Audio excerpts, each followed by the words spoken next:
What this trade will do is serve as a benchmark for future business, Kevin. Do you feel comfortable with me now, Scott? And then you'll know for sure you finally found a broker on Wall Street that you can trust and who can consistently make you money. Sound fair enough? Yeah, I gotta say I'm pretty impressed. I don't know, what are you thinking? Kevin, you give me one shot here on a blue chip stock like Kodak. And believe me, Kevin, the only problem you're gonna have is that you didn't buy more. Sound fair enough? Shit, my wife might divorce me, but yeah, let's do it. Yeah.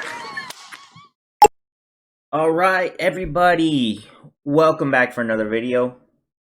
And we finally got some bullish price action, so that's the fun stuff, right? That's why we're all here, let's be honest. Maybe a few of you out there are just here for the tech, right? Who knows? But I had to show you that clip because first and foremost, it was good to just get some humor. A lot of drama in the world right now. And, you know, we've been dragging through this bear market forever. I think that we are finally showing signs of getting out, which is great. Okay. Secondly, I've always told people in crypto, and you can ask anyone that's been here long enough, right?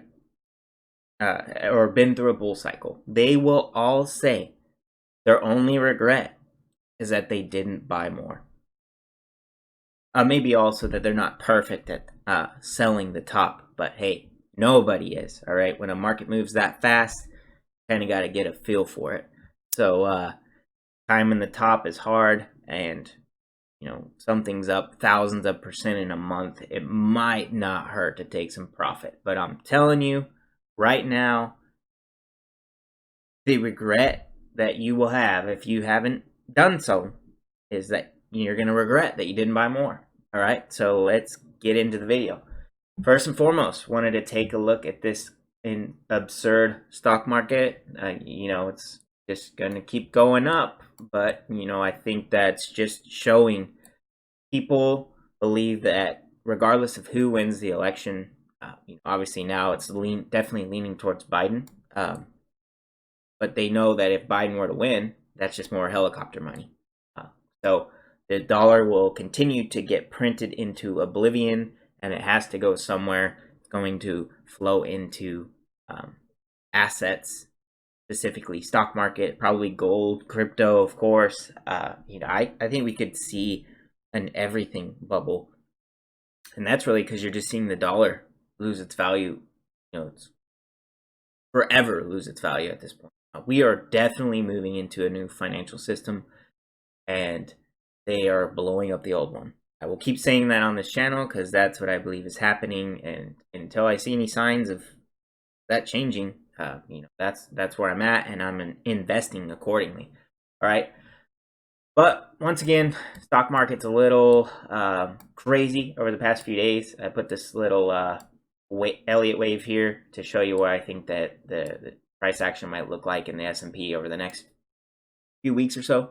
I mean, we could dip lower, but I wouldn't be surprised to just see some consolidation here and then maybe continuation up. All right, you know, when you start to see these bigger waves, it looks like it's tightening. I think that could settle down, and we'll just continue with the helicopter money. But let me delete this real quick. I mean, look at all the gaps in the chart here on the daily, getting high up away from the moving averages again as well. So that always follows with a correction.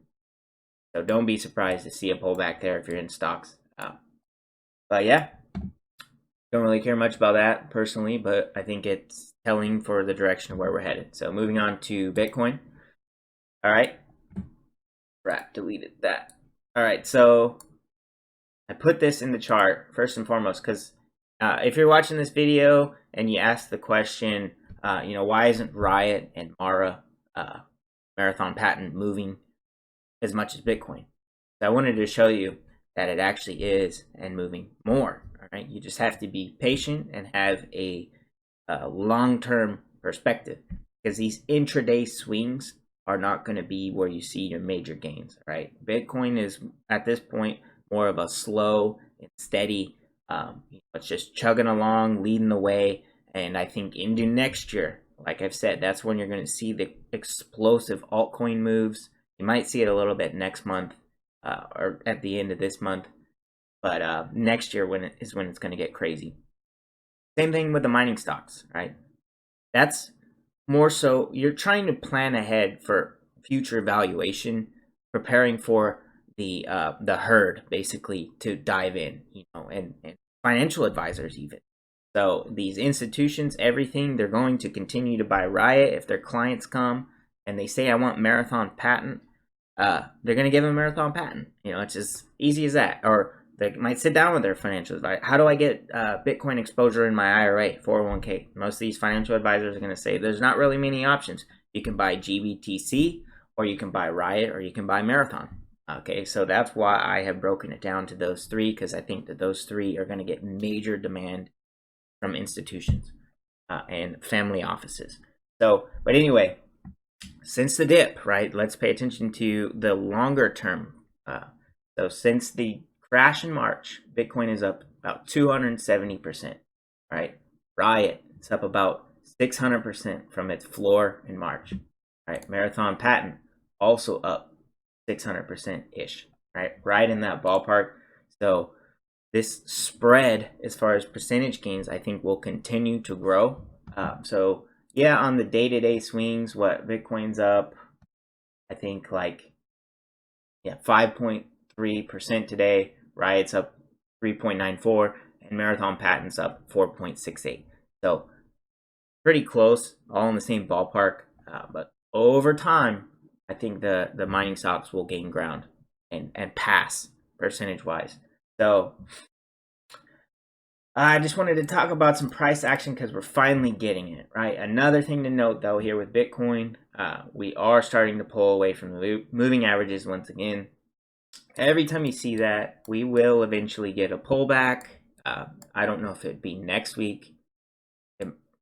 I think maybe we could have even one more bullish week. We could even attempt to break that new high within a week or so. But I think it's going to fail, and we're going to pull back down and consolidate for the rest of the year. Like I said, still have that same time frame. I think we'll consolidate. We're going to have one more push up this year, consolidate for a few months, and then it's off to the races next year. All right, so that's why I started this channel, so I can keep mostly I created this channel for my friends and family. So I'm talking to those people, and as you guys all join in, I'm glad that you're here. I love to help in any way that I can. But yeah, I created this channel just to kind of, help essentially coach people through logic and the market cycle and everything, because I've been here. I've been through 2 Bitcoin bull cycles now at this point. I kind of have a good idea what to expect. All right. So from there, I just want to move on to a few news pieces. So I'm not sure if you saw this, maybe you did, but yesterday, 1 billion Silk Road Bitcoin moves for the first time in 5 years. So this came out yesterday, right? At least 69,369 Bitcoin worth about 955 million were on Wednesday moved from a wallet address that may be linked to the collapsed Silk Road darknet marketplace. So as you guys may or may not know, Silk Road is kind of where Bitcoin got its actual use case. Its first use case was moving money outside of the traditional financial space and banking industry on the internet. So you were able to go on the Silk Road and buy illegal things, essentially, using Bitcoin. So, and also that's kind of when I first heard about Bitcoin. And I remember people telling me back then, yeah, it's an anonymous currency. And then they started explaining to me how it worked and how there was a public ledger that never got erased. And, just every single transaction is always recorded on this ledger that you can view. So to me, I was like, that sounds extremely traceable. I don't know what you guys are talking about, but there's your name's not tied to it or anything. But, I was always very skeptical because the idea to me that you're recording all of this information on a public ledger, it's like an automated accounting system, sounds extremely traceable, and turns out it is. So for those of you who don't know, I get a lot of new people in the space that are like, oh yeah, well, people use Bitcoin because it's anonymous, right? Like, no, not at all. So don't think that that's what's happening, right? If you think that you're going to use this stuff for illicit activity, be careful, because it doesn't work that way. So, but anyway, I wanted to touch on this real quick because it turns out, actually, according to CNBC and a couple other articles, that was it was actually the U.S. government seizing this 70,000 Bitcoin. So, key points: thousands of Bitcoin worth $1 billion were seized by law enforcement this week in what the Justice Department said was the largest seizure of cryptocurrency in the history of the agency. Right? Not much else to say there, other than I just saw this a few hours ago when I was putting this video together, that apparently now it was the government who moved it because they were seizing it. So now the US government has another 70,000 Bitcoin. So with them and Grayscale and a few other guys, literally a few other guys, including this mystery Satoshi, you can account for a large chunk of the Bitcoin circulating supply. So that's why I always tell people, not that centralized at all or decentralized at all. You can almost account for all of the Bitcoin besides what may have been lost up to this point, with maybe up to 20 people, 20 firms, and so on. So, but either way, Bitcoin will continue to chug along, and the price is coming next year. I know that we will make all-time highs, and the train is coming. All right. Another bullish news.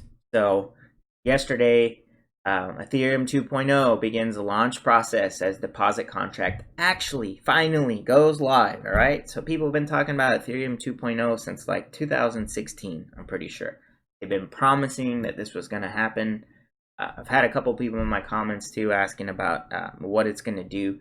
All this first phase of Ethereum 2.0, right? Phase 0 actually is going to allow staking. So instead of mining using proof of work, your mining cards and so on your PC, we're going to switch to proof of stake, so that the security layer, or the way the network is secured, the algorithm is going to be staking instead of mining, which is solving complex math problems essentially to process the network transactions. I'm not crazy into the tech. I understand it just enough to see the value and plug it into real world use cases. But I couldn't tell you how my cell phone works or my computer works, and kind of the same with the blockchain other than just the basics. But I can tell you that Ethereum 2.0 as a whole will take a lot longer than just this one phase. So this is just the first step. But anyway, Ethereum 2.0 Phase 0 has now been formalized for launch at sometime around December 1st. The deposit contract is live and can collect the necessary funds to trigger staking. A couple of key important things to look at here.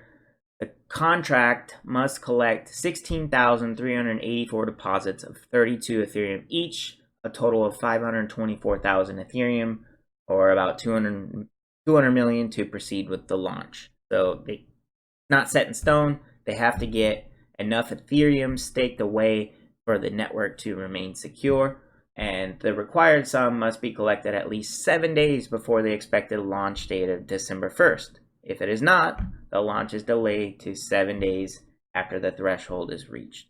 So I think that they'll be able to get this done. I just wanted to note that there is still a couple things up in the air, but I think overall, you could see something like this really trigger an alt season. And once it's finally done, obviously you see Ethereum's already pumping. Altcoins are going to fly. They're a little behind Bitcoin, but no doubt in my mind, as new people enter this space, they will always look for the next Bitcoin. They're always going to speculate on what is the cheap one that I can get the most of, or which one has value, and is the cheapest that I can get the most of. So that's where a lot of this price action is going to come from. That's all I have there. I wanted to talk about this article really quick. So obviously we see Bitcoin's price is flying. It hit 15K today. They say the daily gains topped about 9% as we talk about this Trump versus Biden. So not really much to say here other than, I don't think that Trump or Biden matters for the price of Bitcoin, right? So I just wanted to address this really quick. At the end of the day, it's just going to be stimulus and helicopter money or more stimulus and helicopter money. And if Biden wins, looks like the Republicans still control the Senate. So I'm not sure you're going to get him to implement all of the tax laws he's looking for. But within his tax plan, just so you know, for Biden, he wants to bump anything above $400,000 in annual income to a 40% tax, basically. So it's layered. So under 40,000, it's going to be all the same tax policies as you have right now, basically. At least he claims. And then over 400,000, you will have to pay 40% instead of 20, I believe is what it is right now. So not a huge difference, but if you do end up making, millions of dollars off of crypto, you never know what can happen out there. Just know that I have to pay more taxes. So, all right, what else I got for you? I want to talk about the economy minister that says Brazil will have its own CBDC. Paulo Guedes said that the Brazilian real will have a digital counterpart and also highlight the autonomy of its central bank. Just wanted to mention this because every major country will have its own CBDC. Okay, that's where we're going. It's very obvious that we're moving into this world. All the countries are going to continue to come on board with this because that's the age we live in now. Last but not least, got a couple of charts I wanted to talk about. So first and foremost, comparing Bitcoin to all other assets, essentially. On the year to date, as you can see here across the board, Bitcoin is up 90%. It's higher than that now. This is a little outdated. Gold, 25, silver, 36, S&P, 5, NASDAQ, 33, Europe index, $10 or 10% loss still. You get it here. Bitcoin's winning. It's actually crushing all asset categories on the year, and that includes a major sell-off down to the $3,000 area. So you can't see the direction of where we're going, that it's the new crypto world. I don't know what to tell you. The only regret you'll have is that you didn't buy more. No, I don't know. All right, so one more chart for you, or one more visualization. All right, so look at this. This is why I always talk about crypto and the growth potential and so on. If you look at this as a new asset class, right? Look how tiny in perspective, right? Visualization that crypto is just these tiny 3 little squares, basically. It's a little bigger than that now, but realistically about the same, maybe double. But when you come down and compare it to all the other assets in existence, I think the Fed's balance sheet is double of this now. So this article came out in 2017, I think it was. I think the balance sheet's like 7-8 trillion now. Crazy. But anyway, so when you compare it to gold, you can see gold's fairly large. The stock market, all right, even larger. I think it says 73 trillion here. I think the stock market's around 80-90 trillion now. Global money supply. You can see how these things are getting a lot larger. Debt, real estate, derivatives.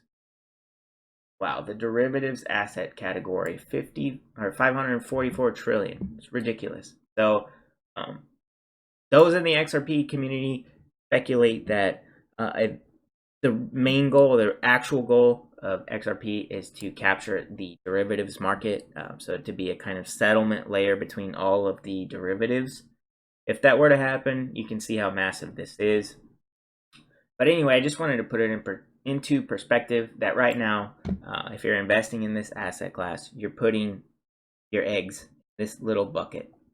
And this bucket, undoubtedly, in my opinion, will grow into, at least something the size of the stock market or larger, because crypto can benefit all of these different asset categories. You can tokenize stocks. You can obviously tokenize the global money supply. We're seeing that happen right now. You can tokenize debt. You can tokenize real estate. You can tokenize derivatives, right? You can tokenize everything. And you will need the tech to do that. And these platforms like Ethereum, Tezos, Cardano, Polkadot, XRP, Ledger, Stellar, you name it. You can tokenize assets and run it on top of any of these ledgers.